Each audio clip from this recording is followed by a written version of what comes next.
Il n'est pas difficile de comprendre les ruses et les stratagèmes auxquels se lancent les forces de lumière et d'ombre. Le corps émotionnel avec lequel l'être se revêt est le flanc le plus fragile.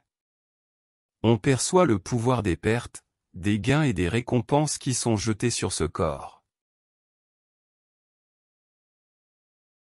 Le rare ou le fou, immergé dans la sagesse, réprime les condamnations et les décorations qui les affaiblissent, et s'éloigne seulement des moments où le pouvoir de l'ombre se manifeste.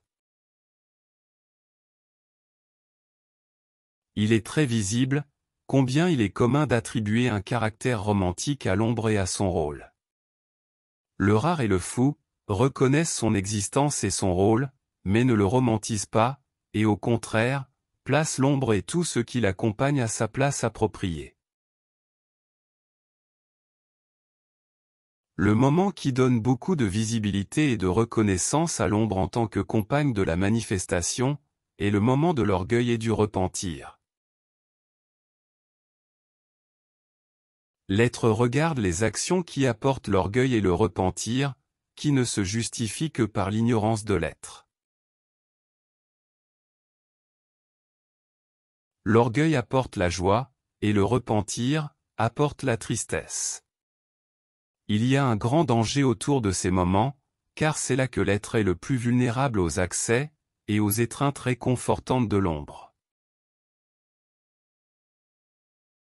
Le désespoir et l'extase placent l'être manifesté à sa limite.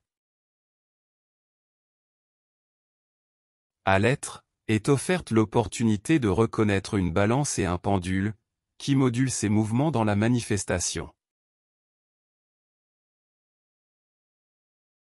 Celui qui est dépourvu de la force qui le centralise, succombe au mouvement. Être dans ce centre, ou plus proche de lui, diminue l'élan des forces de l'ombre, qui semblent se rééquilibrer avec les forces de la lumière émanant du centre. Pour l'être manifesté, il semble qu'il n'y ait pas de résultat, et seulement un déplacement mal compris.